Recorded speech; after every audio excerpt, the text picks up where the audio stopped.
Voy a comenzar. Es un placer haber podido terminar este foro de manera tan exitosa. Hace 10 años que estamos realizando este tipo de foros. Para mí, justamente gracias a este foro, logré tener acceso a diversos pensamientos y a escuchar las charlas de diferentes expertos de muchas partes del mundo. Lo que aprendí de ellos son experiencias que han sido benéficas para toda mi vida. Realmente espero que todos mis profesores, fundamentalmente la profesora Qin Lao, todos los profesores y mis colegas hayan tenido también la posibilidad de cambiar con esto la trayectoria de nuestros propios pensamientos.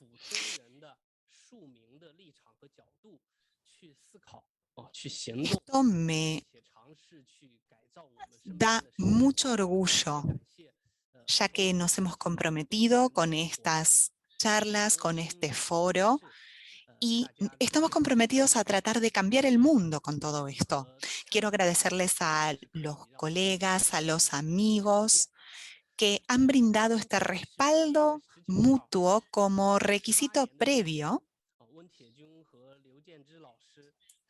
para poder llegar a lo que hicimos hoy. Hoy, el 19 de julio, hace muchos años, el profesor Harvey estableció un instituto de cooperación. Yo fui voluntario, en aquel momento tuve la suerte de poder participar y desde ese momento logré seguir participando en estos movimientos. Este año, la construcción rural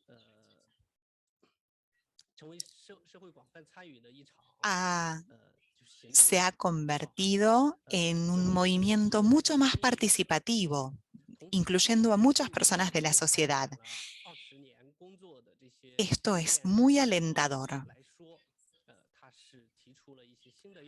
Nos brinda nuevas posibilidades para todos los que hemos participado desde hace 2 décadas en este movimiento. Poder ver que el panorama de todo el mundo ha atravesado grandes cambios y estamos evolucionando. Nuestros pensamientos y acciones también deberían adaptarse a ello.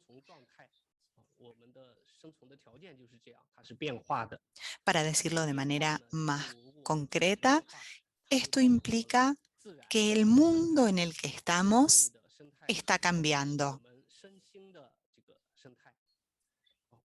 al igual que la ecología, al igual que la ecología social, que la ecología mental, por así llamarla, todo cambia. El capitalismo tiene una influencia en la naturaleza, así como también en el resto de la sociedad, y comienza por influenciarnos a cada uno de nosotros como individuos.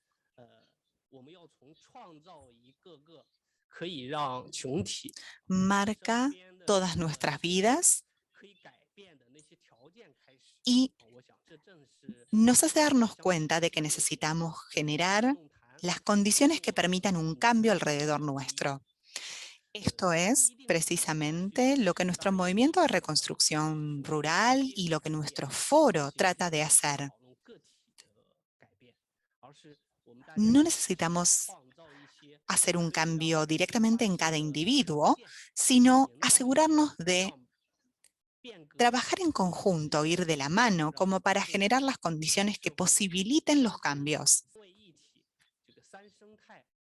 para que las revoluciones sean posibles y para que hagan que todas las ecologías se conviertan en uno. Este es nuestro trabajo a futuro. Un gran agradecimiento a todos y esperamos que puedan continuar realizando este tipo de actividades. Muchas gracias. Me gustaría darle la palabra al Dr. Wen para su discurso de cierre. Muchas gracias por haber mencionado eh, lo que ocurrió hoy en el año 2003, es decir, el momento en el que se fundó un instituto para la reconstrucción rural de China, para que se pueda educar a toda la gente trabajadora de manera gratuita. Desde ese momento, hemos trabajado para que todas las personas encuentren una forma de expresar sus voces, sus necesidades, sus demandas y encuentren su propia voz. Esto sabemos que es un camino que puede llevar mucho tiempo. Recuerdo que en aquel momento los profesores que estaban organizando el instituto trataban de entender la situación de los países en vías de desarrollo, nuestros países, los países de América Latina, y comenzaron a entender por qué las áreas rurales de China tenían una voz muy pequeña, muy débil, y lo compararon con otros países en desarrollo. Todos terminamos diciendo, otro mundo es posible, es nuestra búsqueda en común, es nuestra aspiración en común, y notamos que sin importar lo que hagan, nuestras emociones mostraban que necesitábamos un sistema que nos permitiera tener una voz conjunta dentro del diálogo mundial.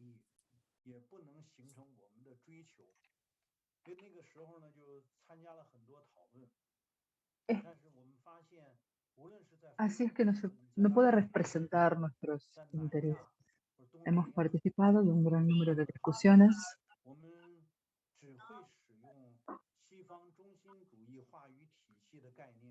en Asia Sur, Sureste, Latinoamérica, en todas nuestras discusiones.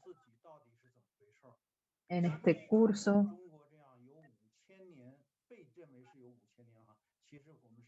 a través de todo esto, no podemos expresarnos. Incluso China, sea con una historia de miles de años y un sistema de escritura muy completo, incluso así, como nación, no podemos expresar cómo nos convertimos en lo que somos hoy.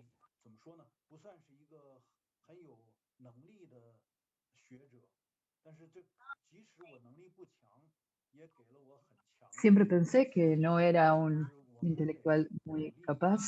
A pesar de esto, eh, fui motivado por la importancia de tener una voz y darle voz a la historia de nuestro país. En años recientes hemos avanzado en la educación, el arte, la historia, y no deberíamos olvidar o ignorar nuestra vieja historia. Esto simplemente no es admisible. Esta sería la destrucción de este país. Si no sabemos de dónde venimos, no sabremos a dónde vamos. Cuanto más participamos en estudios comparativos internacionales, más conocimientos tenemos en este sentido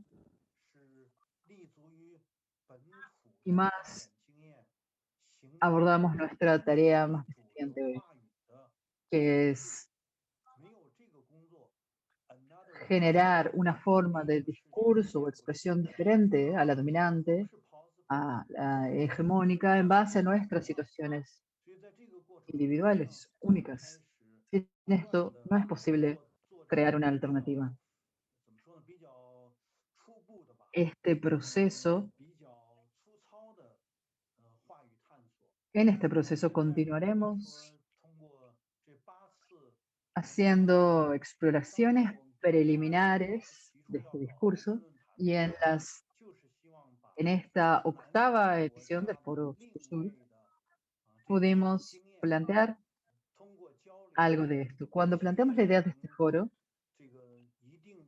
fue nuestra esperanza expresar las experiencias de los países del sur global hacia innovaciones. Solo de esta forma pueden entablarse diálogos. La discusión de hoy sobre el capital es obviamente un discurso de la amplia teoría marxista y siempre es un tema importante para la historia reciente de Occidente. ¿Cuál es su naturaleza? ¿Cuál es la naturaleza del capital? ¿Cómo ha ejercido su influencia? ¿Cómo es que esto se conecta con los pensamientos dominantes? Deben ser lo mismo, expresar lo mismo. Hasta ahora, como dice nuestra discusión sobre cuáles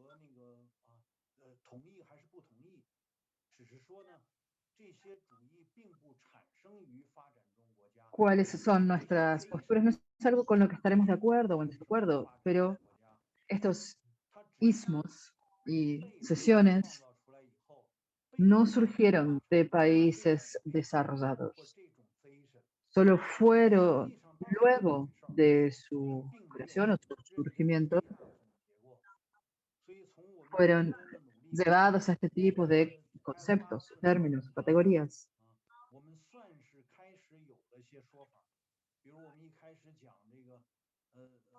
Gracias a nuestra octava edición de este foro, comenzamos a tener más inspiraciones o pensamientos más profundos. Al principio, en las primeras ediciones,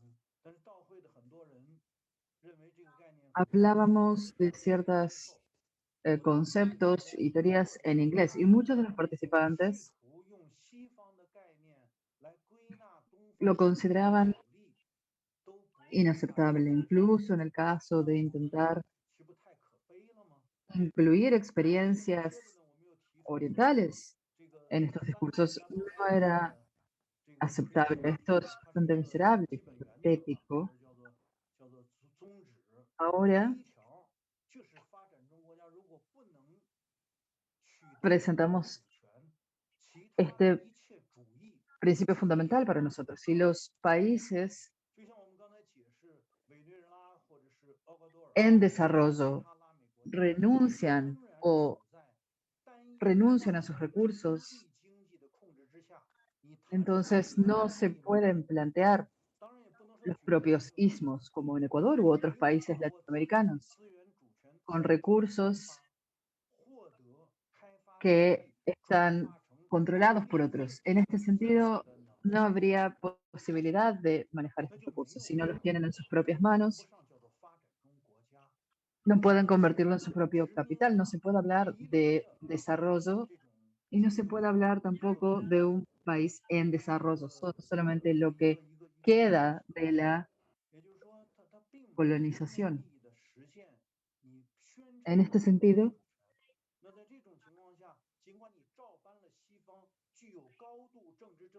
no tienen su así llamada soberanía o independencia, aunque tengan elecciones libres como naciones, pueden volver a conquistar su soberanía sobre sus recursos,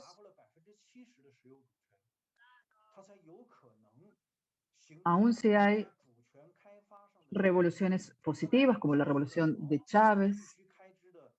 Más del 70% de sus recursos son utilizados para desarrollar su país y solo así pueden apoyar a sus finanzas públicas.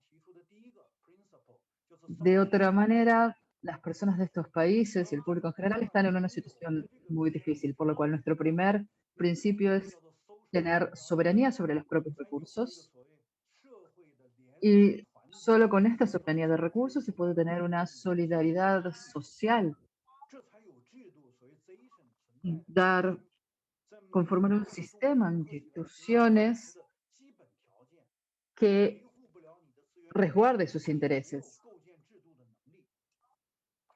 Sin las condiciones para esto, no se pueden, no se puede lograr la soberanía de recursos y establecer su propio sistema. Solo se pueden copiar eslogans y no pueden ser naciones independientes. Así que el énfasis aquí está en la solidaridad social y no en otros tipos de solidaridad, particularmente no el tipo de solidaridad como la plantean muchas ONGs. Podemos ver ONGs activas en países en desarrollo que están siendo respaldadas por multinacionales. No son realmente independientes. Sus consignas y documentos no sirven realmente a los países en los que actúan. Las compañías multinacionales están en muchos lugares, por lo cual si no se tiene soberanía a través de la soberanía de recursos, no hay ningún punto. O podemos decir incluso que hay ciertos, si bien tiene cierto significado, no es positivo.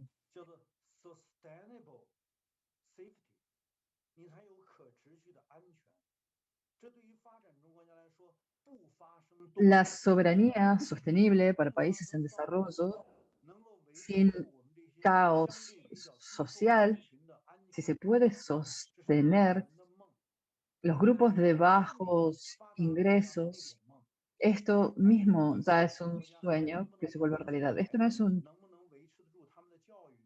un sueño sobre transformarse en un país desarrollado, sino de sostener el estándar más bajo para que las personas de bajos ingresos puedan sobrevivir. Entonces, ¿cuáles son las lecciones que podemos aprender? Todavía estamos enfrentándonos a un problema. Luego de 5 foros sur-sur, podemos, hemos logrado lo que nos propusimos, aún no. Estamos promoviendo un intercambio de las experiencias soberanas de los países en desarrollo.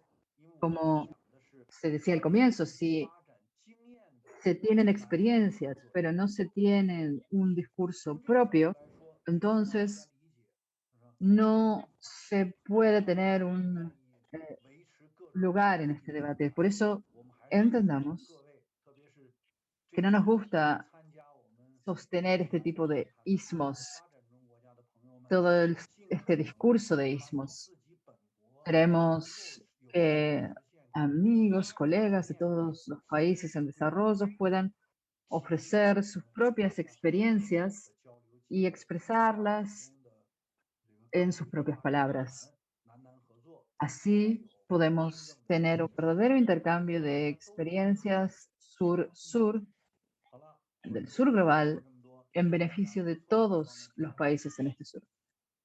Esto era lo último que quería comentar. Si hay errores, soy bienvenida a cualquier comentario. Gracias, profesor Wang. Ahora tenemos tiempo muy limitado, así que el próximo orador es el profesor Tai, Tai Chinghua, que dará unos comentarios de cierre para este foro sur-sur. En la lengua, en el discurso que acabamos de escuchar, se mencionó que esta es la octava sesión y estamos en el último día de presentaciones, lo cual me emociona mucho. Creo que han pasado 20 años y tanto China como el mundo atraviesan cambios rápidos. Al principio había mencionado y también participé de este foro Sur-Sur.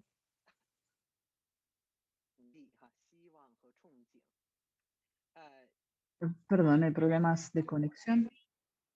En ese momento estaba muy apasionada porque el Foro Sur-Sur para mí no es solamente un discurso, sino se trata de escuchar. Para mí lo más importante del Foro Sur-Sur es poder escuchar las voces del sur global.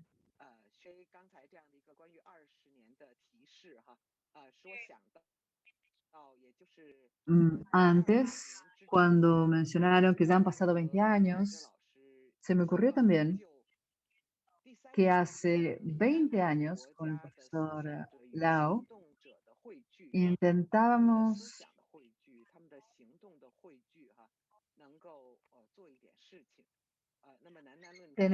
entrar en contacto con distintos pensadores del sur para lograr algo y el Foro Sur-Sur fue parte de esto, parte de la praxis de esta idea. Al principio, lo que resaltábamos más que en todo era que el sur global escuche también lo que el sur tenía que decir. Hoy veo que luego de 20 años, con 20 años de académicos chinos escuchando, se convirtió más en, ha ganado importancia, escuchar a las voces de afuera. En estos cientos de años de colonización hemos compartido un destino común en tanto la catástrofe y la crisis. Estamos intentando encontrar una manera de vivir. De alguna forma, China se ha convertido en una excepción al mundo occidental. China tiene, por así decirlo, el derecho a unirse a la globalización y también el derecho a negociar.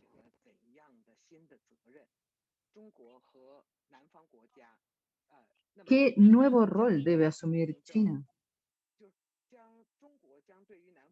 como perteneciente al sur global? ¿Qué tipo de responsabilidad tiene China en el sur global?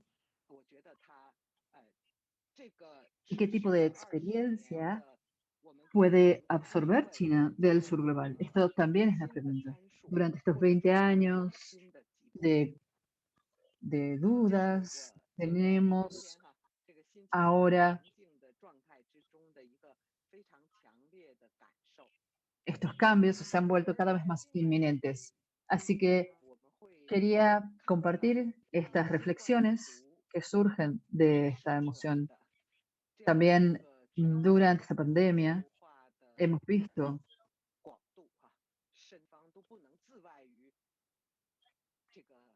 este tipo de globalización en la que nadie queda solo. Hemos visto la conexión que se establece entre todos los individuos. La importancia de nuestro foro también fue evidente en esta pandemia.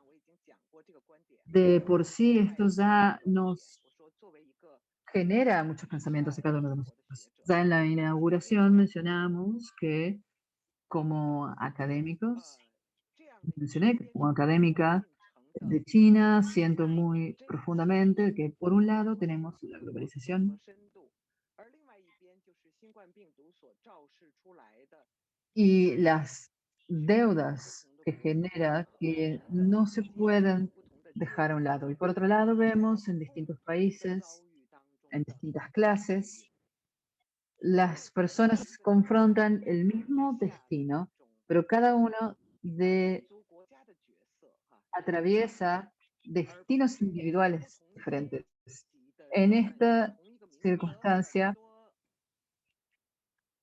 el rol de los estados-nación y de personas de distintas clases generan, presentan muchos problemas y nos obligan a confrontarlas. No se trata solamente de, se trata de un proceso de práctica.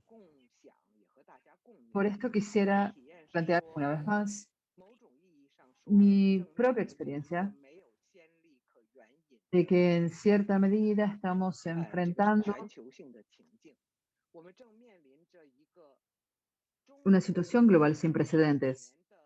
Estamos enfrentando, luego de 100 años de desarrollismo chino, finalmente, luego de que China cambió su ciencia y su destino, hacia dónde vamos como país y hacia dónde está yendo el mundo.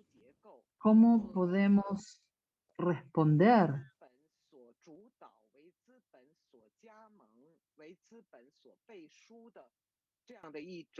a este sistema capitalista global? ¿Cómo, cómo lidiamos con los cambios tecnológicos que ha impuesto el capital? ¿Cómo lidiamos con esta reestructuración del trabajo y la producción? Pero antes se debe admitir que nuestro conocimiento existente en gran medida ya no es útil. Así que en primer lugar, con esta realidad, Enfrentados con esta realidad, estamos vamos entrando en hacia una una nueva nueva forma de forma de ignorancia. ignorancia. Y creo que el conocimiento solo puede venir de la práctica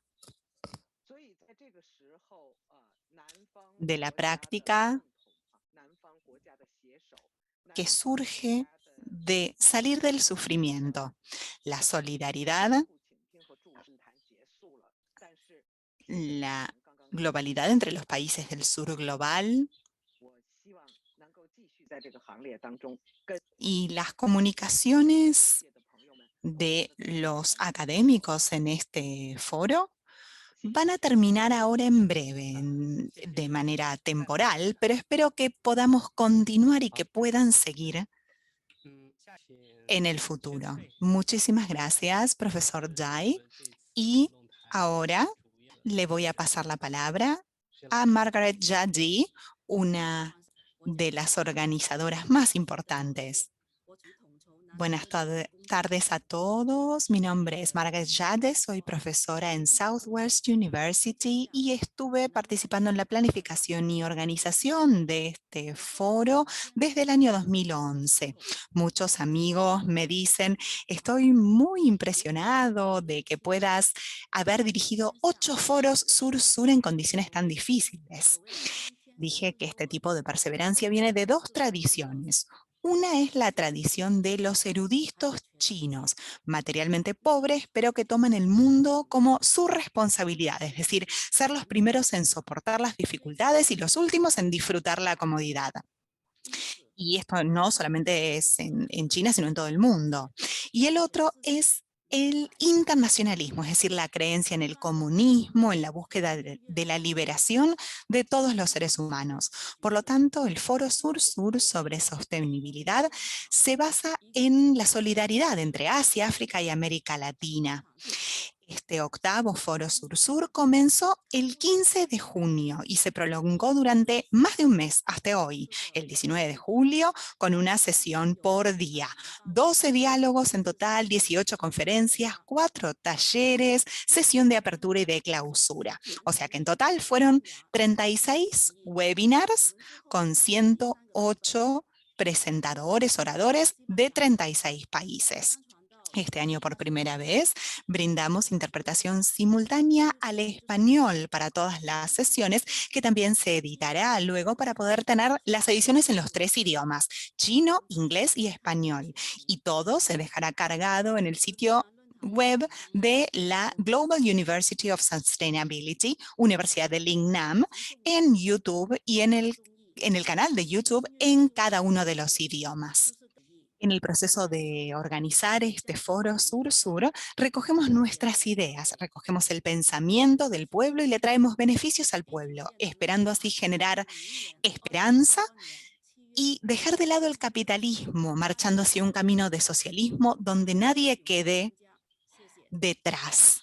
El año próximo va a ser desde el 6 de julio hasta el 11 de agosto que se realizará este foro. Esperamos contar con vuestra participación. Quiero agradecerle a mis dos comoderadores, Dr. Yang Yang-hu y Sui Tsi, y muchísimas gracias a los profesores Wen Jin-hyu y Dai Xinhua. Han colaborado con el foro desde sus inicios y son miembros fundadores de la Universidad Global para la Sostenibilidad. Hemos establecido el tema del foro de este año como la política de la esperanza. ¿Por qué enfatizamos la esperanza? Simplemente porque hay demasiada desesperación a nuestro alrededor, con la pandemia, con las crisis financieras, con el colapso climático. Pero no hemos hablado únicamente de esperanza, hemos hablado de la política de la esperanza. Obtuvimos mucha información de los distinguidos oradores y oradoras de este foro. Me gustaría referirme a algunos de ellos en mis comentarios finales. El profesor Wang Hui, hace algunos días, dijo algo que creo que es muy importante para nuestra comprensión de la política de la esperanza en tiempos de catástrofes. En su diálogo con Paul Bowlby sobre la política de la esperanza y el amor, el profesor Wang Hui comenzó invocando la reflexión de Lung Xun sobre la esperanza, que es inevitable siempre que se acerca el día del juicio final. Nuestra audiencia china seguramente está familiarizada con el dicho de Lung Xun, que dice que la desesperación como la esperanza es en vano. Entonces, cuando nos enfrentamos a fuerzas implacables que nos conducen a la desesperación, que destrozan el mundo, que nos privan del sentido de la vida, pueden hundirse en la desesperación, sentirse impotentes, indefensos, paralizados. Sin embargo, el dolor y el sufrimiento no van a terminar simplemente con la desesperación o la parálisis. Por eso, en lugar de reducirse a un letargo pleno, hay un rebote hacia la acción. Por lo tanto, pensar en una política de esperanza en tiempos de catástrofe también implica pensar en una política de acción. Acción que surge de un nivel más profundo que una pregunta epistemológica, que pregunta ¿qué se debe hacer? Cuando decimos que la esperanza es el coraje de seguir adelante, la resiliencia que se niega a rendirse, nos referimos a este nivel justamente, al nivel de la energía de la vida que surge. Una expresión vívida de los zapatistas es ya tuvimos suficiente. En otras palabras, la esperanza y la acción no pueden quedar por separado. La acción es una afirmación de nuestra negativa a permitir que nuestro destino quede sellado o sacrificado por aquellos que nos consideran prescindibles, que continuamente producen y reproducen su dominio sobre todos nosotros. De hecho, la esperanza y la acción constituyen una especie de dialéctica que se genera mutuamente. La esperanza entra en acción en respuesta a las fuerzas hostiles y esta puesta en acción abre aún más el campo de posibilidades. Me gustaría relacionarlo con algunas ideas de Vinod Raina, que fomentó el movimiento científico popular en India y desempeñó un papel clave en los dos primeros foros Sur-Sur. Era un montañista, un alpinista.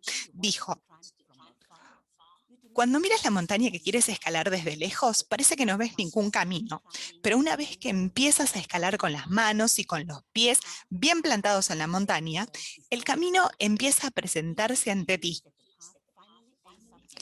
E incluso en el caso en el que ese camino termine en un callejón sin salida, el fracaso no te destrozará, porque tal como ven, es la acción. Es en la acción que la imposibilidad nos brinda posibilidades. Esta es la generación mutua de esperanza y acción. Es por eso que la esperanza habla en contra de la certeza. En cierto sentido, se puede decir que la condición objetiva de la esperanza, de las posibilidades, es la incertidumbre, la contingencia, el azar. Son los eventos singulares los que desempeñan un rol significativo en la producción de la realidad como procesos a futuro. Por lo tanto, de manera subjetiva, la esperanza requiere el coraje, la resiliencia y la perseverancia para actuar con la creencia de que, por muy lúgubre que parezca nuestro futuro, no estamos cerrados en el determinismo. Ninguna ciencia puede ser concluyente acerca de nuestros destinos. Incluso si estamos condenados para algún futuro, no es razón de no hacer nada, de resistir las acciones de aquellos que explotan nuestra vida y que saquean a la naturaleza una y otra vez para obtener ganancias. Esta élite simplemente renuncia a cualquier pretensión de compartir un futuro común con el resto del mundo. Muchos de los oradores han dicho que no hay capitalismo que no explote y saquee a la naturaleza y a los seres humanos. Muchos de nuestros oradores han debatido acerca de cómo avanzar por el arduo camino hacia el socialismo y el comunismo. Hemos obtenido muchos conocimientos del diálogo hoy entre la presentación del profesor Harvey, el profesor Hudson y el profesor Wen. Estos diálogos continuarán. Les agradezco nuevamente a los más de 100 oradores y oradoras de este foro que se han presentado y que incluso están presentes hoy también en Zoom para compartir sus pensamientos en este foro. Por último, me gustaría agradecerle a todo el equipo organizador. Mientras organizábamos este octavo foro Sur-Sur, que se desarrolló durante 5 semanas, el equipo hizo muchas tareas, produjo programas de videos, incluso organizaron conferencias como la del profesor Hudson sobre la historia del superimperialismo. Hicimos videos todos los días o cada 2 días sobre la plataforma Bilibili y hemos hecho coproducción y traducción de libros, como por ejemplo el del profesor Hudson, Superimperialism, y el libro The Destiny of Civilization. Esto no se podría haber logrado sin la dedicación de todos los miembros de este equipo que han trabajado por la esperanza y la acción, por otro mundo, para que otro mundo sea posible. También quiero agradecerle a nuestros intérpretes. Tuvimos un equipo de 15 intérpretes para la interpretación de inglés y español y 4 personas para el equipo de inglés chino. Así que pueden imaginarse cuánta cantidad de horas ha implicado todo esto en estas últimas 5 semanas, más todo el trabajo de preparación previa antes de cada sesión. Tal como Gustavo Esteva lo dijo en su conferencia inaugural del día 15 de junio, es la amistad la que sostiene las comunidades con amor y también generando estas lindas sorpresas. De hecho, Gustavo Esteva ha citado a las comunidades indígenas y lo más impresionante de ellas es la filosofía y la práctica de que cada yo es un nosotros. Me gustaría terminar con una cita que adoramos, es una cita del Che Guevara, que dice: el verdadero revolucionario se guía por un gran sentimiento de amor. Es imposible pensar en un revolucionario genuino que no tenga esta cualidad. Los tiempos de catástrofe actuales exigen que seamos verdaderamente revolucionarios para rescatar el destino común de nuestras comunidades, el de la humanidad y el de la naturaleza. La política de la esperanza, la política de la acción, no puede sino guiarse por un sentimiento de amor. Es por eso que quiero agradecerles nuevamente a todos y esperar verlos nuevamente el año próximo en el 9º Foro Sur-Sur sobre sostenibilidad. Muchas gracias.